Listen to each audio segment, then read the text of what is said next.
Comencemos pues con los reglamentos para el holocausto. Leamos el primer versículo de este capítulo 1 de Levítico. Llamó Jehová a Moisés y habló con él desde el tabernáculo de reunión, diciendo... Ahora Dios llamó a Moisés desde el tabernáculo.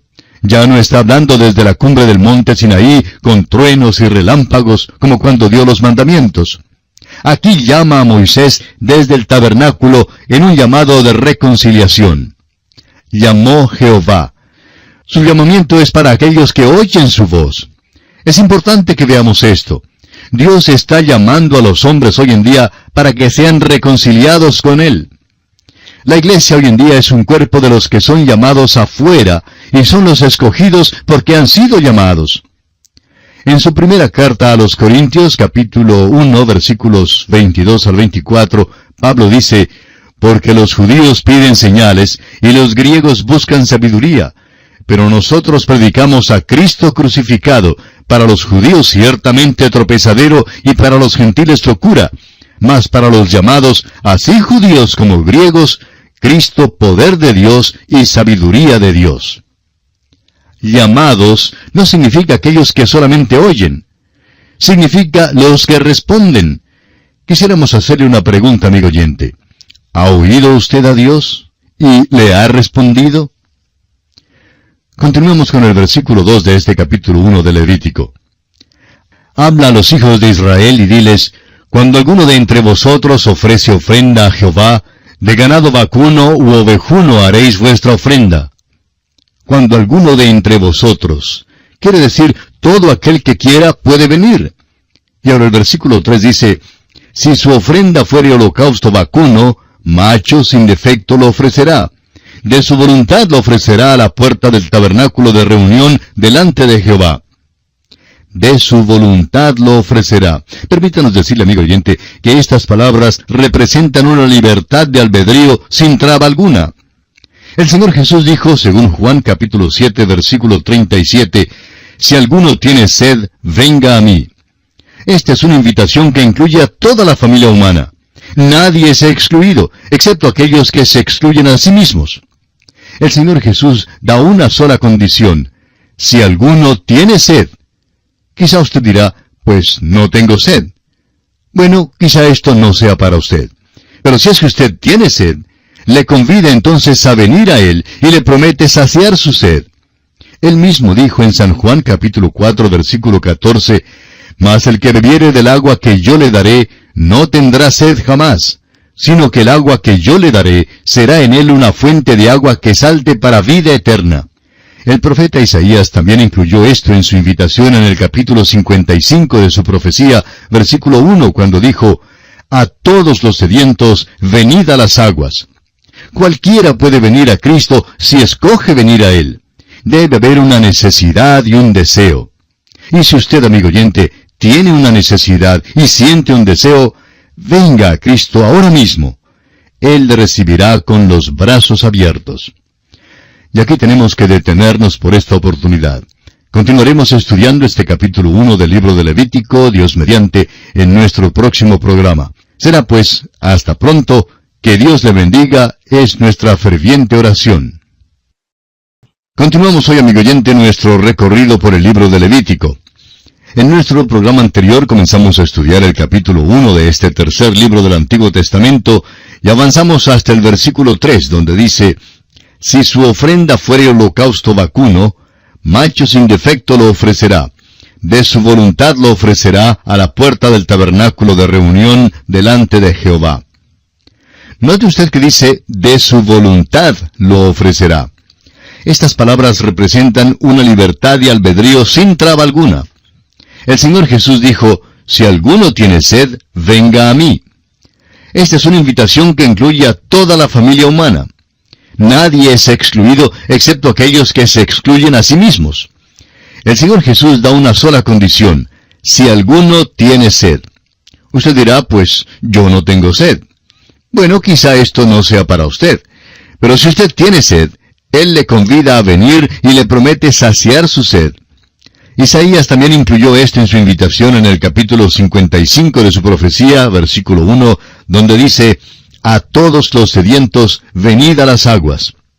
Cualquiera puede venir a Cristo si escoge venir a Él. Debe haber una necesidad y un deseo. Y si usted tiene una necesidad y siente un deseo, ahora es el momento de venir a Cristo Jesús. Ahora notemos que solo dos tipos de animales podían ser usados para el holocausto. Los animales silvestres, que eran animales de rapiña, y los animales carnívoros, no eran permitidos en ninguno de los sacrificios. Los animales cuyas vidas dependían de la muerte de otros animales, nunca podían revelar a Cristo, quien vino para dar su vida en rescate por muchos. Una restricción adicional era que el animal tenía que ser un animal limpio y amansado. No podía ser producto de la caza. Solo aquello que era de valor y aprecio para su dueño podía ser ofrecido, porque Dios no escatimó ni a su propio Hijo. Cristo sufrió en la cruz, pero el Padre sufrió en el cielo. La restricción final revela que el animal que se ofrecía era obediente al hombre. ¿Qué cuadro tenemos aquí? Cristo era el siervo obediente. Vino para ministrar y fue obediente hasta la muerte. El holocausto es la única ofrenda que se menciona en la Biblia hasta el tiempo del Levítico, y era la ofrenda que debían ofrecer los que querían acercarse a Dios. El holocausto se llama Olá en hebreo, significa lo que sube. No es irreverente decir que el holocausto se esfumaba, pues era consumido totalmente en el altar. No quedaba nada, sino solo las cenizas. Esto revela que el holocausto es lo que Dios ve en Cristo. Pablo declaró en Efesios capítulo 5 versículo 2 que Cristo se entregó a sí mismo por nosotros, ofrenda y sacrificio a Dios en olor fragante. Aquí en el capítulo 1 de Levítico encontramos en los versículos 9, 13 y 17 que el holocausto era un sacrificio de olor grato para Jehová. Esto es lo que Dios ve en Cristo. Puede que no sea lo que usted ve en Él, ni lo que yo veo en Él, pero es lo que Dios ve en Cristo. Y esa es la cosa más importante.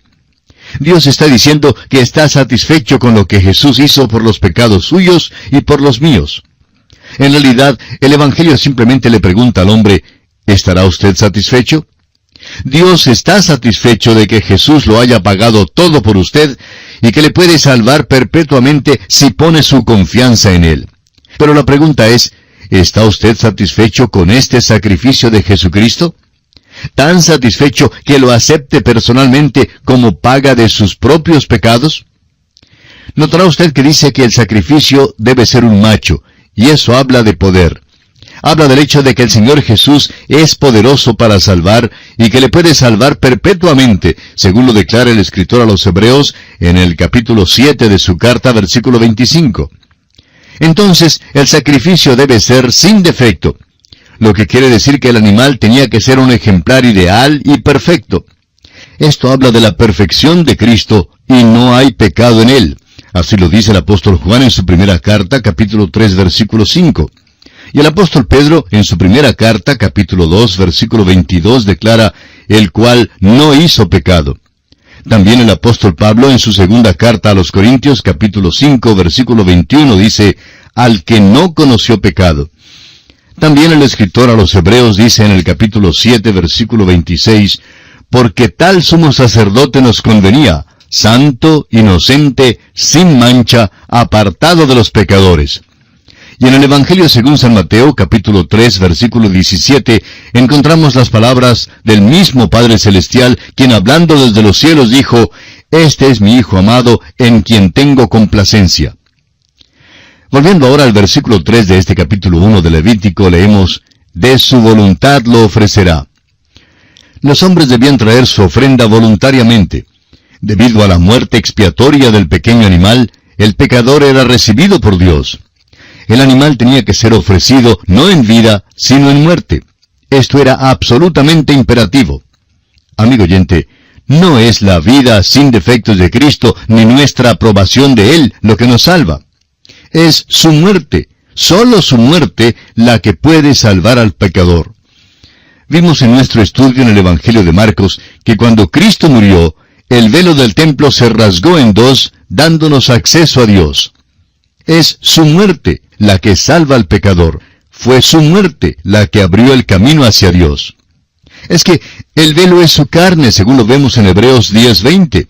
Su perfecta vida nos excluye de Dios. Lo que Dios demanda es una vida que sea tan perfecta como la vida de Cristo, y ni usted, amigo oyente, ni yo podemos reproducirla. Su vida es la norma. El Padre pudo decir en cuanto a Jesús, «Este es mi Hijo amado, en quien tengo complacencia». Usted y yo no podemos satisfacer esa norma. Por tanto, la vida de Cristo no puede salvarnos.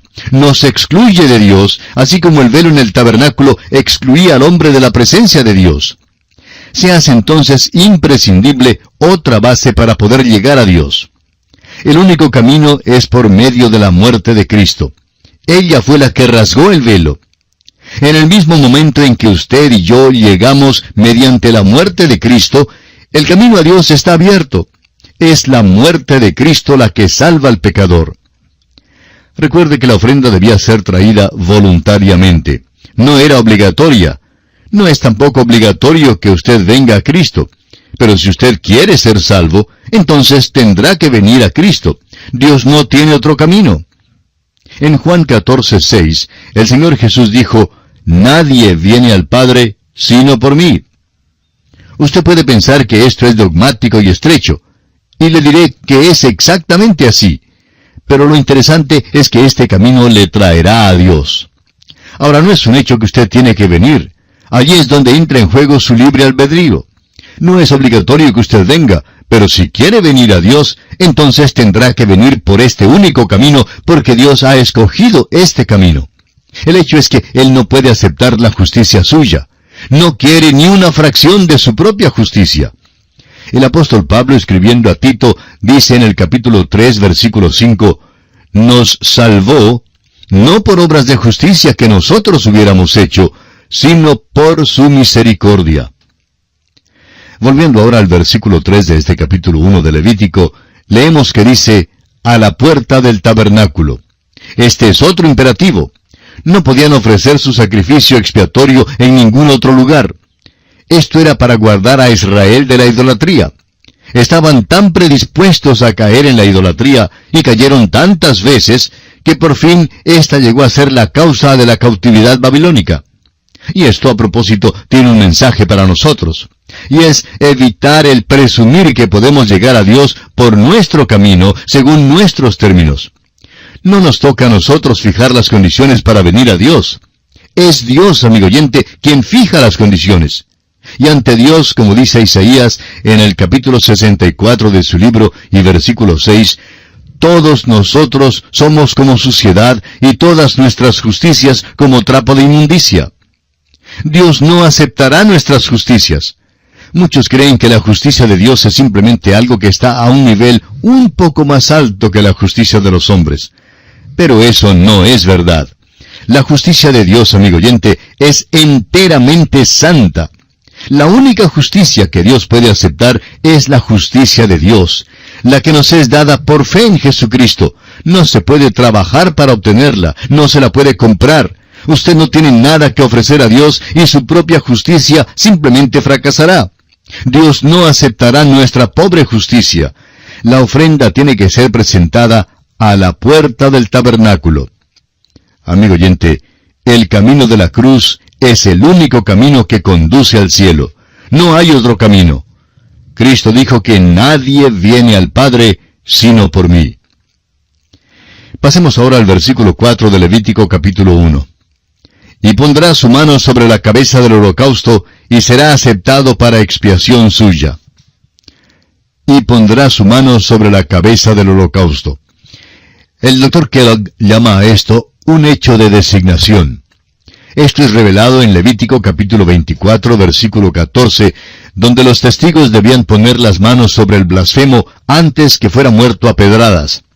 Moisés puso su mano sobre Josué, designándole así como su sucesor. El Dr. Kellogg escribió un libro muy bueno sobre Levítico.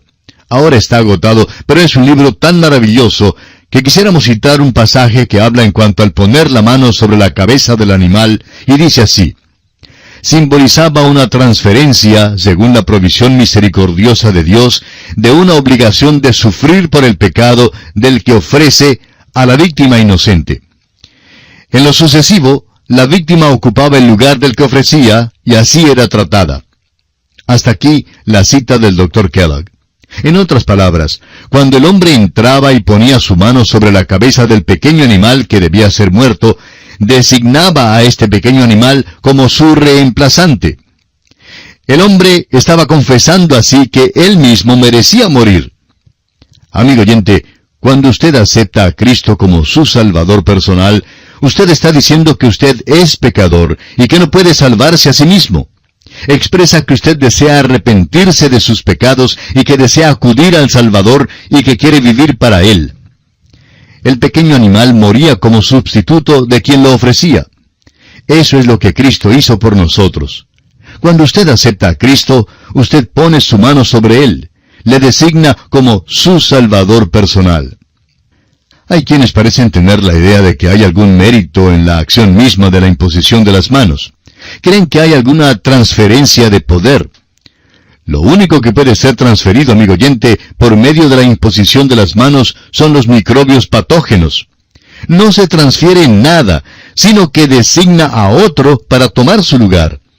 Cuando ponemos las manos sobre un misionero, como lo hizo la iglesia en Antioquía con Pablo y Bernabé, designamos que está saliendo en nuestro lugar, que es nuestro representante. Cristo, pues, tomó nuestro lugar. Esto es lo que significan las palabras del apóstol Pablo en su segunda carta a los Corintios, capítulo 5, versículo 21. Por nosotros lo hizo pecado. Y en Romanos 4:25, donde dice, el cual fue entregado por nuestras transgresiones. En el hebreo original, esta imposición de manos sobre el animal ofrendado significa el poner las manos de tal manera que pesan sobre otro. Sobre mí pesa tu furor, es como traduce el Salmo 88:7, la Biblia de Jerusalén. Esta parte de la ceremonia habla de la expiación y la aceptación de parte de Dios de la ofrenda mediante la muerte de la víctima. Será aceptado para expiación suya. Estas son las últimas palabras del versículo 4 de Levítico 1. Hemos dicho antes que la expiación quiere decir encubrir y no quitar. El escritor a los Hebreos nos dice en el capítulo 10, versículo 4, porque la sangre de los toros y de los machos cabríos no puede quitar los pecados. El Cordero de Dios tiene que quitar el pecado. Esta ofrenda se hacía públicamente. El ofrendante iba al tabernáculo y caminaba al lado del altar y allí daba muerte al pequeño animal. Era un hecho público. Y amigo oyente, es necesario que uno confiese a Cristo públicamente. Es por la fe que ponemos la mano sobre Cristo, pero el público necesita saber que lo estamos haciendo. Creemos que esto es principalmente el significado del bautismo del creyente en Cristo. El bautismo significa ser identificado con. Esta es una confesión pública de que uno se ha identificado con Cristo en su muerte y en su resurrección. A partir del versículo 5 de este capítulo 1 de Levítico, comenzamos a considerar el ritual del holocausto. Leamos el versículo 5. Entonces degollará el becerro en la presencia de Jehová, y los sacerdotes, hijos de Aarón, ofrecerán la sangre, y la rociarán alrededor sobre el altar, el cual está a la puerta del tabernáculo de reunión. Llegamos ahora al ritual del holocausto. El pecador debía traer la víctima para la ofrenda a la entrada del tabernáculo donde se encontraría con un sacerdote. El pecador mismo mataba a la víctima. Hay una sola excepción que notaremos en los versículos 14 y 15. El apóstol Pablo nos dice en Romanos 6:23, la paga del pecado es muerte. Aquí el inocente muere por el culpable. De la misma manera, también Cristo padeció una sola vez por los pecados, el justo por los injustos, según lo expresa el apóstol Pedro en su primera carta, capítulo 3, versículo 18. Nuestros pecados, amigo oyente, mataron a Jesucristo. El pecado mío y el pecado suyo causaron la muerte de Cristo. Nos cansamos a veces de escuchar los argumentos en cuanto a quién causó la muerte de Cristo. Acusan a los príncipes religiosos, a la nación de Israel, a la nación romana, en fin. Pero amigo oyente, pueden arguir todo lo que quieran. El hecho es que si yo no fuera pecador, y si usted no fuera pecador, ninguno le habría matado. Fue nuestro pecado que le mató. Notemos ahora que cada sacrificio tenía que ser muerto. O bien el pecador o el sacerdote que representaba a la nación mataba a la víctima. No había perdón aparte de la sangre derramada de la víctima. Y así hoy en día es sólo la sangre de Cristo la que nos puede limpiar de todo pecado. Después de matar la víctima, el sacerdote era quien se encargaba de lo demás. Rociaba la sangre sobre el altar. La sangre simbolizaba la vida y el rocío la presentaba a Dios. Leamos ahora los versículos 6 al 9 de este capítulo 1 de Levítico. Y desollará el holocausto y lo dividirá en sus piezas. Y los hijos del sacerdote Aarón pondrán fuego sobre el altar y compondrán la leña sobre el fuego. Luego los sacerdotes hijos de Aarón acomodarán las piezas, la cabeza y la grosura de los intestinos sobre la leña que está sobre el fuego que habrá encima del altar. Y lavará con agua los intestinos y las piernas, y el sacerdote hará arder todo sobre el altar. Holocausto es ofrenda encendida de olor grato para Jehová. Todo tenía que hacerse decentemente y con orden. Dios no es un Dios de confusión, amigo oyente. La ofrenda debía ser despedazada en porciones para que pudiera ser descubierta y también para que pudiera ser consumida con más facilidad por el fuego. La vida interior del Señor Jesucristo ha sido abierta para nuestra inspección ya por más de 2000 años. Y en verdad, Jesucristo ha sido examinado más que cualquier otra persona. Hay más desacuerdo en cuanto a Jesucristo que en cuanto a cualquier otro personaje histórico. Esto fue cierto en el tiempo cuando Él vivía sobre la tierra, y todavía es verdad hoy en día. Jesús todavía hace la pregunta, ¿quién dicen los hombres que es el Hijo del Hombre? Hay toda clase de criterios hoy en día, y no faltan los que realmente son blasfemos. Sin embargo, todavía es cierto que Él es santo, inocente, sin mancha, apartado de los pecadores. Leamos ahora los versículos 10 al 13 de Levítico capítulo 1. Si su ofrenda para holocausto fuera del rebaño, de las ovejas o de las cabras, macho sin defecto lo ofrecerá. Y lo degollará al lado norte del altar delante de Jehová. Y los sacerdotes, hijos de Aarón, rociarán su sangre sobre el altar alrededor. Lo dividirá en sus piezas, con su cabeza y la grosura de los intestinos. Y el sacerdote las acomodará sobre la leña que está sobre el fuego que habrá encima del altar. Y lavará las entrañas y las piernas con agua. Y el sacerdote lo ofrecerá todo, y lo hará arder sobre el altar. Holocausto es, ofrenda encendida de olor grato para Jehová. Note usted una vez más que la ofrenda es despedazada en porciones y totalmente descubierta. Jesucristo, quien ha sido puesto bajo examen por todos estos años, todavía hoy es del todo deseable. Notemos también que el fuego tenía que ser usado en el altar. El fuego no representa necesariamente el infierno, ni la venganza, ni la ira. No estamos de acuerdo con los que exageran tanto este significado del fuego. El fuego no simbolizó estas cosas en la zarza ardiente que le apareció a Moisés.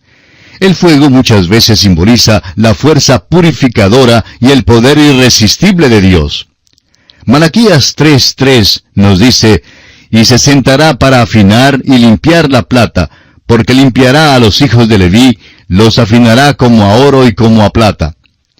El fuego es aquella fuerza irresistible de Dios que a veces destruye y a veces limpia y a veces consume. La índole del objeto determina el proceso que tomará.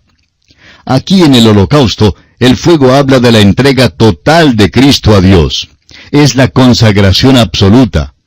En nuestra experiencia, esto también es esencial si es que vamos a adorar a Dios en espíritu y en verdad.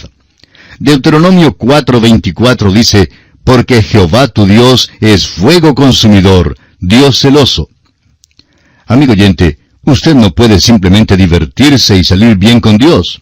Y es por eso mismo que hay tanto que es falso en nuestras iglesias hoy. Es por eso que hay tanto que es falso en lo que se hace pasar por servicio cristiano en nuestros días.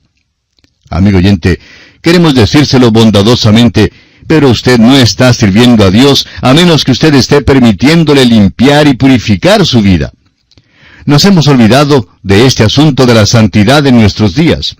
Hace falta en las iglesias y en nuestras propias vidas.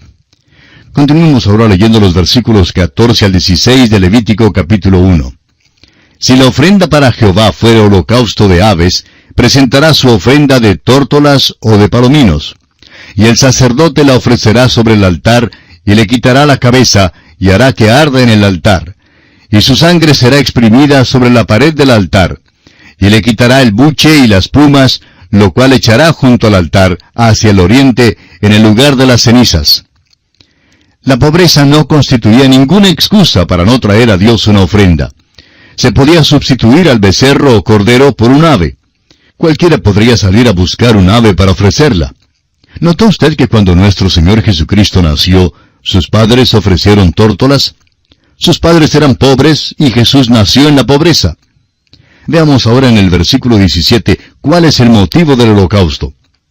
Y la henderá por sus alas, pero no la dividirá en dos. Y el sacerdote la hará arder sobre el altar, sobre la leña que estará en el fuego. Holocausto es ofrenda encendida de olor grato para Jehová. Note usted que esta es la tercera vez que se menciona que era una ofrenda de olor grato para Jehová. Es claro que este era el motivo del sacrificio. Es lo que Dios ve en Jesucristo. Y aquí, amigo oyente, tenemos que detenernos por esta oportunidad. En nuestro próximo programa, Dios mediante, estudiaremos la ley del holocausto, aunque en realidad esta ley no aparece aquí en el capítulo 1 de Levítico. La ley del holocausto se encuentra en el capítulo 6, en los versículos 8 hasta el 13, y le recomendamos estudiarla y prepararse para nuestro próximo programa. Será pues, hasta nuestro próximo programa, amigo oyente. Es nuestra oración que el Señor le bendiga en gran manera.